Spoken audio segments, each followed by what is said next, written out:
Hello guys, welcome to my YouTube channel Simply Joys. ഇന്ന് നിങ്ങളുടെ മുന്നിൽ കുറച്ച് കല്യാണ വിശേഷങ്ങളുമായിട്ടാണ് കേട്ടോ ഞാൻ വന്നിട്ടുള്ളത്.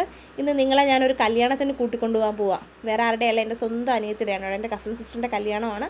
അപ്പോൾ അതിന് പോകാൻ വേണ്ടിയിട്ട് ഞാൻ ഈ ഒരു ഡ്രസ്സാണ് കേട്ടോ സെലക്ട് ചെയ്തിട്ടുള്ളത്. എൻ്റെ ബാക്ക്ഗ്രൗണ്ട് നിങ്ങൾ നോക്കണ്ട, കുറച്ച് പരിപാടി വീട്ടിൽ നടക്കുന്നുണ്ട്, ഇച്ചിരി അലമ്പായിട്ടാട്ടോ നടക്കുന്നത്. നെക്സ്റ്റ് വീഡിയോയിലൊക്കെ ആകുമ്പോൾ സെറ്റാക്കാം നമുക്ക്. അങ്ങനെ ഞങ്ങൾ രാവിലെ തന്നെ കല്യാണ പെണ്ണിൻ്റെ വീട്ടിലെത്തി. റിലേറ്റീവ്സ് എല്ലാവരും കൂടെ ചേർന്ന് ഫോട്ടോ സെക്ഷനൊക്കെ നടത്തി. അങ്ങനെ ഞാനും അമ്മയിൽ നിന്ന് ഫോട്ടോയൊക്കെ എടുത്തു.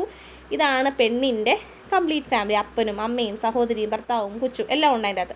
അതിനുശേഷം ഞങ്ങൾ ബന്ധുക്കളെല്ലാവരും കൂടെ ചേർന്ന് പെണ്ണിനെ പ്രാർത്ഥിച്ച് വീട്ടിൽ നിന്ന് ഇറങ്ങുന്ന ചടങ്ങാണ് കേട്ടോ നടത്തുന്നത്. അതിനകത്തൊന്നും യാതൊരു മുടക്കവും നമ്മൾ വരുത്തിയിട്ടില്ല. അതിനുശേഷം മുതിർന്നവരെല്ലാം ചേർന്ന് നമുക്ക് കുരിശിട്ട് കൊടുത്ത് അവളെ അനുഗ്രഹിക്കുകയാണ്. ഞാനൊക്കെ പോയി ഷേക്കാൻ്റെ എടുത്തു. പക്ഷേ ഞാൻ ഷേക്കാൻ്റെ എടുത്ത വീഡിയോ എടുക്കാൻ ആരും ഇല്ലായിരുന്നു. പക്ഷേ അവൾക്കൊരു പേടിയുണ്ട് മേക്കപ്പ് പോകുമെന്ന് കേട്ടോ. അങ്ങനെ ഇന്നത്തെ പെണ്ണിറങ്ങി അതിന് തൊട്ട് പറയും ഞങ്ങളെ വിളിക്കാൻ വേണ്ടി ഞങ്ങളുടെ ഡാഡി ഗിരിജ വണ്ടിയായിട്ട് വന്നു. പിന്നെ വണ്ടി ഓടിക്കുമ്പോൾ ഒരു പ്രത്യേകതരം പ്രതിഭാസം ഉണ്ട്, അത് ഞാൻ കാണിച്ചു തരാം. വണ്ടി ഓടിക്കുന്ന സമയത്ത് എൻ്റെ അപ്പൻ ചിരിക്കാറില്ല. അപ്പൻ്റെ ആശാൻ പറഞ്ഞാണ് അത്ര ചിരിക്കരുതെന്ന്. അങ്ങനെ വണ്ടിയിൽ ഞങ്ങളുടെ കുറച്ച് പേരുണ്ടായിരുന്നു. കയറിയപ്പോഴേ ഞാൻ ഇവരോടൊക്കെ പറഞ്ഞു, ഇതൊക്കെ എൻ്റെ ആൻറ്റിയും എൻ്റെ അമ്മയും എൻ്റെ ഒരു ഫ്രണ്ടുമാണ് കേട്ടോ. കയറിയപ്പോഴേ ഞാൻ പറഞ്ഞു ചിലപ്പോൾ കയ്യും കാലമൊക്കെ പൊക്കേണ്ടി വരും, ഞാൻ വീഡിയോ എടുക്കുവാണെന്ന്. അവരതെല്ലാം പറഞ്ഞ് കണക്കനുസരിച്ച് കേട്ടോ. അങ്ങനെ അവരുടെ കല്യാണമൊക്കെ കഴിഞ്ഞു. ഇതാണ് കല്യാണ ചെറുക്കൻ, ഞങ്ങളുടെ കുടുംബത്തിലേക്ക് വന്ന അതിഥി ആരോമൽ.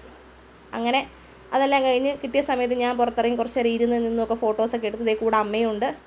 അമ്മ എന്തൊക്കെയോ ബ്ലാ ബ്ലാ പറഞ്ഞുകൊണ്ടിരിക്കുകയാണ്, ഞാൻ അതൊക്കെ കേൾക്കുന്നുണ്ട്. കുറേ പേര് അമ്മയും മോളും എന്താണ് കാണിക്കുന്നതെന്നുള്ള രീതിയിൽ അപ്പുറത്ത് നിന്ന് കുറേ പേര് ഞങ്ങളെ നോക്കുന്നുണ്ടായിരുന്നു കേട്ടോ. പക്ഷെ ഞങ്ങളതൊന്നും വകവയ്ക്കാറില്ല. അങ്ങനെ ഫുഡ് ടൈമായി. ഞങ്ങൾ ഫുഡ് കഴിക്കാൻ വേണ്ടി വന്നിരുന്നു. ഞാൻ ബിരിയാണിയാണ് കേട്ടോ സെലക്ട് ചെയ്തത്. ഊണും ഉണ്ടായിരുന്നു, എനിക്ക് ബിരിയാണി മതിയായിരുന്നു. അങ്ങനെ പപ്പയും അമ്മയൊക്കെ ഫുഡ് കഴിച്ച് തുടങ്ങി. അങ്ങനെ വൈകുന്നേരം റിസപ്ഷൻ്റെ സമയമായി. റിസപ്ഷന് ഞാൻ ഈ ഒരു ഡ്രസ്സായിരുന്നു കേട്ടോ ഇട്ടിരുന്നത്. ഈ ഡ്രസ്സ് ഞാൻ മിന്ത്രയിൽ നിന്ന് വാങ്ങിച്ചതാണ്. അപ്പോൾ ഇതിൻ്റെ ലിങ്ക് ഞാൻ കൊടുത്തിട്ടുണ്ടായിരിക്കും, സൈഡിൽ കമൻറ്റ് ബോക്സിൽ കൊടുത്തിരിക്കാം. അത്യാവശ്യം നല്ല ഡ്രസ്സാണ്, നല്ല കംഫർട്ടായിട്ട് കിടന്നു കേട്ടോ. അങ്ങനെ റിസപ്ഷൻ നടന്നത് അഞ്ചാലുമൂട്ടിലെ അഞ്ചു എന്ന് പറയുന്ന ഓഡിറ്റോറിയത്തിൽ വെച്ചിട്ടായിരുന്നു. നല്ല രസമുണ്ടല്ലോ, അഞ്ചാലുമൂട്ടിലെ അഞ്ചു ഓഡിറ്റോറിയം. അങ്ങനെ ഇരുന്നപ്പോൾ ബാക്കി റിലേറ്റീവ്സ് എല്ലാവരും കൂടെ വന്നു. അങ്ങനെ ഞങ്ങൾ അകത്തോട്ട് കയറിയതും ഇവർ ആരോമലും ഞങ്ങളുടെ പ്രതീക്ഷയും കൂടെ ചേർന്നിട്ട് കേക്ക് കട്ട് ചെയ്യുന്ന വീഡിയോ ആണ് കേട്ടോ നിങ്ങൾ കാണുന്നത്. കേക്ക് കട്ട് ചെയ്യുന്നു, പരസ്പരം കൊടുക്കുന്നു. വേറെ ലവ് മാരേജ് ആയിരുന്നു കേട്ടോ. ഇവർ കുറേ കാലത്തെ കാത്തിരിപ്പിന് ശേഷമാണ് ഇവർ രണ്ടുപേരും ഒന്നിച്ചത്. ദൈവം നല്ലൊരു ജീവിതം ഇവർക്ക് നൽകട്ടെ എന്ന് നമുക്ക് പ്രാർത്ഥിക്കാം. ചെറുക്കം പൊളിയാണ്. അങ്ങനെ ഫാമിലി ഫോട്ടോയുടെ സെക്ഷനാണ്. ഈ ഫാമിലി ഫോട്ടോ കംപ്ലീറ്റ് അല്ല. അങ്ങനെ വന്നവരെല്ലാവരും ഒരു നല്ല രീതിയിൽ ആഹാരമൊക്കെ കഴിച്ച് സന്തോഷത്തോടെ ഞങ്ങളെല്ലാവരും പിരിഞ്ഞു. അപ്പോൾ അടുത്ത വീഡിയോയിൽ കാണാം. Bye bye.